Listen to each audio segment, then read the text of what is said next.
In a world where the line between reality and fantasy fades away, where silence carries a secret, and every whisper tells a story. Welcome to The Whisper of the Narrator.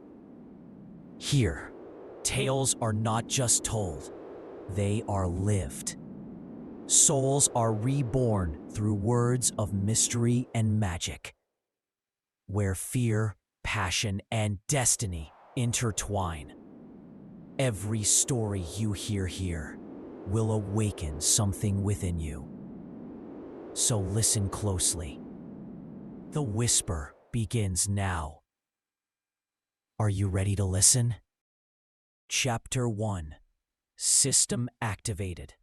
Fusion initiated. Ugh, it tastes terrible.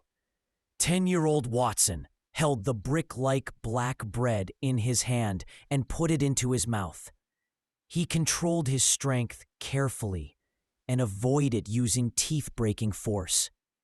As the 8th son of a down-and-out baron at the Holy Dragon Kingdom's eastern border, Watson felt lucky enough that he still had bread to eat for his 3 daily meals.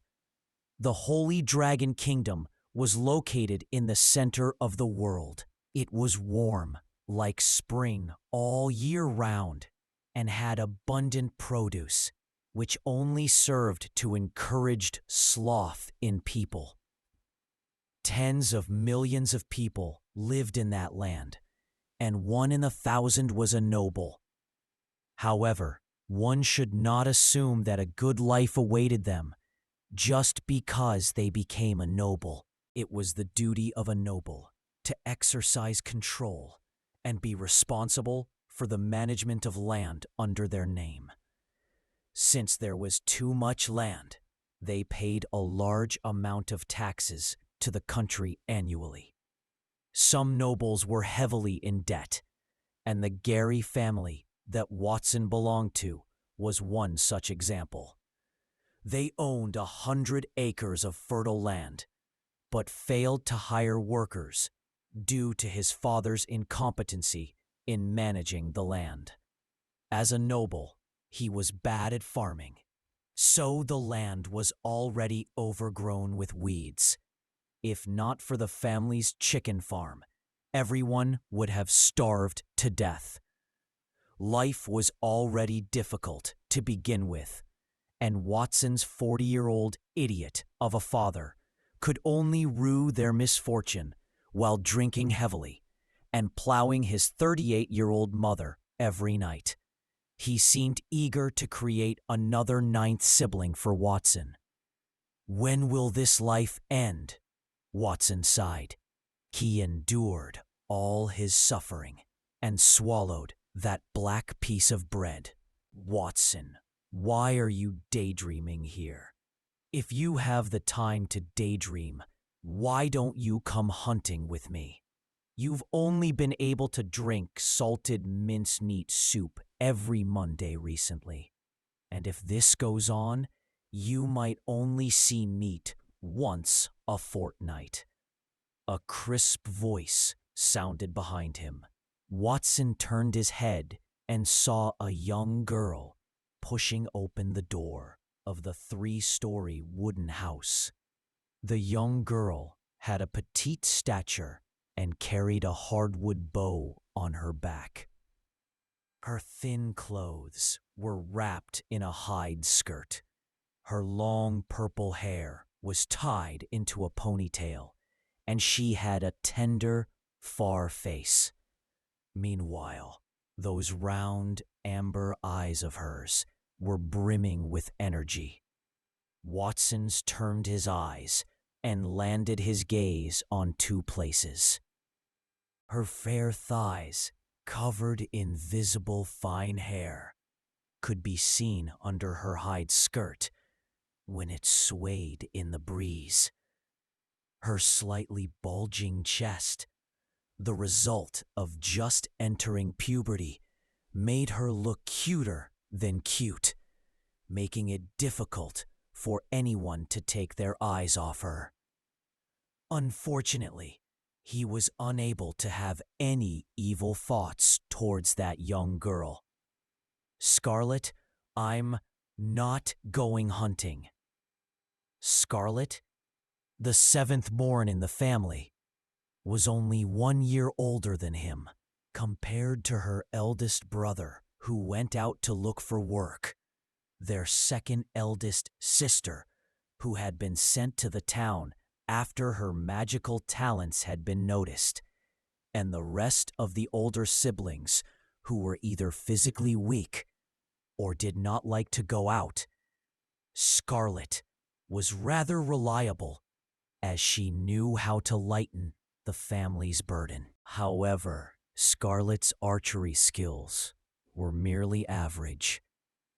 Hunting down a wild rabbit took her several days of hard work to produce sharp wooden arrows, and it was hard to say which side was more profitable. You're not even going to come along for something that interesting? Forget it. You can stay here and help to look after the chicken farm. It's better than daydreaming.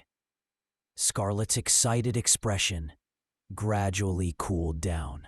She went hunting purely out of interest, and supplementing her family's expenses was merely incidental. Upon seeing that Watson did not understand, she muttered a few words of disappointment before turning around and leave. It was a chicken farm that was located in the backyard, the size of a football field. Upon hearing Scarlet's words, when Watson arrived here, he just happened to see two youths around the age of 16 walk out from within. They were strong-looking and looked almost identical to each other. Third brother, fourth brother. These were his two older brothers, Zeke and Zenoa. They were rumored to be twins, born on the same day, and possessed a special ability called telepathy, enabling them to understand each other's thoughts to a certain extent. Have you come to take care of the chicken farm, Watson? What a coincidence. The hens have just laid their eggs. We want to exchange some for toys, so don't tell Father. Zeke reached out and patted Watson's shoulder. He had a shifty look on his face as he pointed at his bulging chest. The white eggshells could vaguely be seen inside. Zenoa whistled. 100 eggs should be enough to exchange for some candy and a slingshot for bird hunting. If we're lucky, we might even be able to exchange them for 2 good glass balls that we can play with. Got it. I won't say anything. Seeing his two brothers leave, Watson squatted on the ground like a deflated rubber ball. What could he say? He could not even stomach his meals, let alone play. What was he to do if his family was full of unreliable people? It had rained the previous day, and a puddle on the ground reflected his dark brown hair. His 10-year-old body was very delicate, and only his eyes had a look of helpless maturity. Anyone who looked solely into his eyes would have thought that he was 30 years old. He was not originally from that world and used to be a stereotypical office worker back on Earth. Because of his miserable 6 to 9 life all year round, he could not resist uttering, "I don't want to live miserably like this." God eventually fulfilled his request by letting him transmigrate into the body of a baron's 8th child a week ago. Watson grabbed a handful of chicken feed from the simple wooden chicken shed and threw it on the ground. He looked at each of the thin and dull-looking hens as they extended their necks and scrambled over to gobble up the food. He then said resentfully, "If there is ever a day I can't take it anymore, I'll kill all of you and treat myself to a good meal." It was not easy for him to come to another world. So be it if he could not make a name for himself and become a hero. But he was not even able to live a rich life. All he could do was worry about these hens every day and spend his life in poverty before finally dying of disease or hunger. The pain almost brought him to tears. Faint sadness detected. Superfusion system is activating. Activation successful. The host has obtained the ability to fuse all things and improve their quality. Magical beasts, ores, gold coins, magic.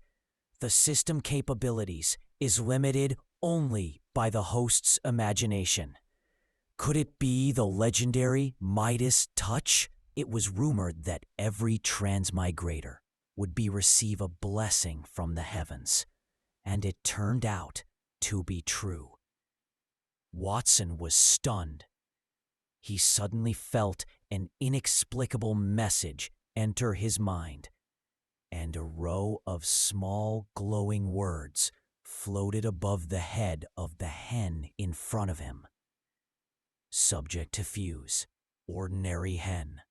Ability, laying an egg a day. After fusion, the production speed and quality of the eggs will be increased. An increase in production speed? Watson's eyes lit up. Ordinary hens would usually lay only 1 egg daily, or 2 at most. There were more than 1,000 hens in the chicken farm as of then. As long as they each laid an additional egg every day, the family's assets would double. He was getting excited at the thought. So when the system asked, "Has a suitable fusion target been detected and is it ready to fuse?" he immediately agreed. Initiate fusion. Whoosh! With a soft sound, a white glow suddenly appeared in the 2 hens that were eating in front of him, and they collided, turning them into a hen that was several times larger. It approached his feet and rubbed its head affectionately against him. Fusion successful. Fused object changed to Hen King. Ability lays 2 delicious eggs daily. All creatures that had been fused by the system would be 100% obedient to him. Not only did the production rate of that Hen King increase, the taste of the eggs increased too. Watson lowered his head and rubbed the hen's huge head. He looked around and suddenly had a bold idea. If fusing 2 hens brought about such a big change, what would happen if he fused all the hens present? Watson willed his thoughts into action, and all the hens in the chicken farm burst into a glow at that moment. They morphed into a huge, colorful ball of light right before his very eyes and let out the faint cry of 100 chickens. And so, the whisper fades, but the story never truly ends. Each tale hides within it a new beginning, perhaps even another life waiting to be told. You've been listening to The Whisper of the Narrator. If this journey touched your soul, don't let it end here. Subscribe, stay, and listen again. For the next whisper will be deeper, darker, and more beautiful.